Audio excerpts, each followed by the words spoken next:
the Leafs didn't have Leo Komarov? Yes, and I literally cried forever. Did you know that they love Komarov so much in Finland that they changed the colors of the flag from blue and yellow to blue and white to match the Leafs? You're definitely thinking of Sweden, but I can see how you would make that mistake. Right now, choose who you love more, James Reimer or Leo Komarov. Leo Reimer, James Komarov.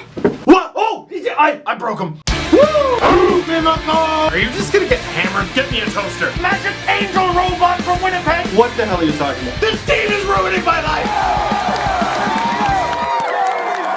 Leafs Finn. Actually, he was born in Estonia. You were born in Shut Up Before I Kick You in the Face. That's not where I was born at all. Leafs win 5-4 over the New York Rangers. This is an ineffective chair. It's gonna hurt me someday. Oh my god. Oh, this thing. My Leafs Jumbotron is in shambles. Worth it. Here's how the game went down. Let's make something clear. I don't fully understand the meaning of the new word bay. That's B-A-E. But I have enough of an understanding of that word that I know Leo Komarov is bay. And I have enough of an understanding of that word that I know Chris Kreider is not bay. Chris Kreider is on the anti-bay list. Knocking down Mike Santorelli from behind and then scoring on the Leafs in the first minute. You have made an enemy this day. Luckily, JVR2 FINNISH.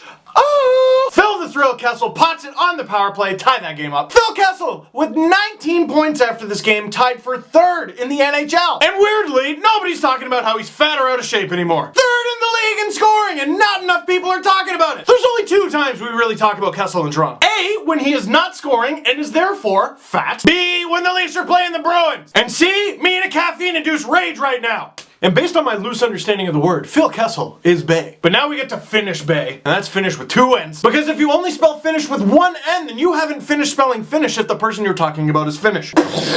Leafs on the PK. Leo Komarov block, Gway. Komarov second block, Gway. Komarov speeding down the wing. Zuccarello grabs on his glove. Leo's like, I don't even want that. That's not even mine. Passes to Peter Holland. Backhand, forehand, goal. So many good parts. First of all, Leo beast mode. Second of all, just letting Zuccarello take his glove. Third of all, when I said that glove wasn't even his, I wasn't joking. They did a close-up of Komarov's gloves on Hockey Night in Canada. They say Kessel on them. But because of the wicked performance Komarov had in this game and the wicked performance he had on that play, we forget about how sick that goal was from Holland. An Estonian-born Finn from Russia sends the puck to Holland. So much Europe right now. Goal. And waiver wire pickup Richard Panik 3-1. What a great way to go into the first intermission. Damn it. And it was assisted by Kreider. And then second period, the only goal was by the Rangers. Like Carl Hagelin. Whatever, your name's ugly. And then Rick Nash gives the Rangers the lead in the third because he remembered he's Rick Nash. And it only took him like 2 years to remember. This is the worst Saturday night of life. Until Roman Polak scores with a nice shot through a screen by David Clarkson, because yes, he was closest to Cam Talbot, but also... Go look at the replay. Go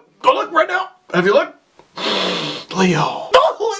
Alright, good. We got a nice competitive game and we're on the train to overtime. But second thought, let's take a detour down the Gardner. You can't go down the Gardner on a train, you're crazy! This is not news! Jake Gardner coming in. Over to Uncle Leo. Will someone answer that damn phone? I'm an old man, I'm confused. Some of you are too young to get Seinfeld references and I don't really care. Komarov with my new favorite goal celebration of the year. Please, video editors out there or just people with iMovie or Windows Movie Maker, please take that goal and remix it and send it to me so I can feel nice. All the possibilities. You're the best around. Rocket launching in 3, 2. Because that's what a rocket launching sounds like, an angry duck drinking from a broken sprinkler.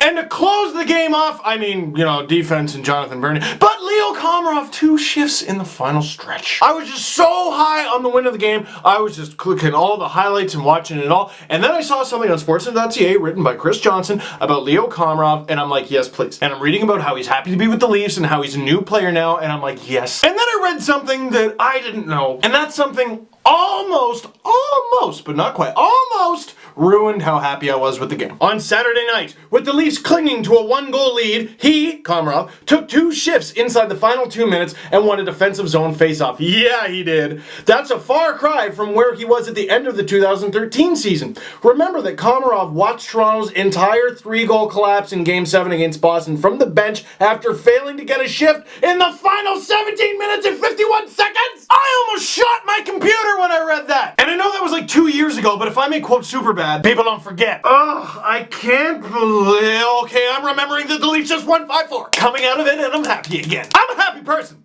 Woo! Okay.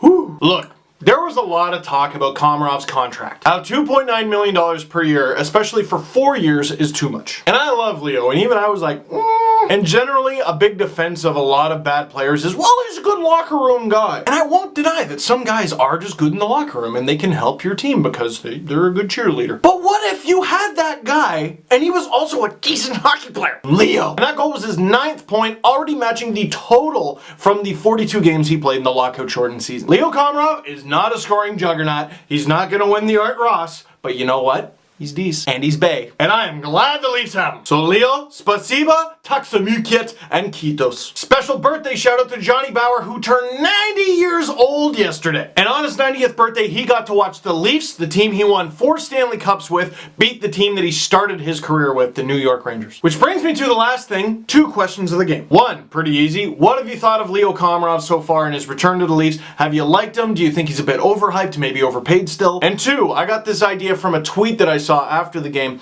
Beautiful pre-game ceremony honoring Canada's veterans, and of course a riveting anthem singing by who? Scotty frickin' Newlands. And maybe he doesn't want to or can't because of whatever scheduling reasons, but do you want Scotty Newlands to be the Leafs' full-time anthem singer? Because the Air Canada Centre is a library, but there's just something about Scotty Newlands singing the anthem that just makes the whole building go, I'm alive! And then the Leafs get scored on in the first like 30 seconds, but win 5-4! So that's what I want to know. This video's done. Click like if you liked it. Click subscribe if you really liked it. Tell all your friends, and I will see you after the Leafs play the Senators in Ottawa tonight. Finland is Bay. Mwah!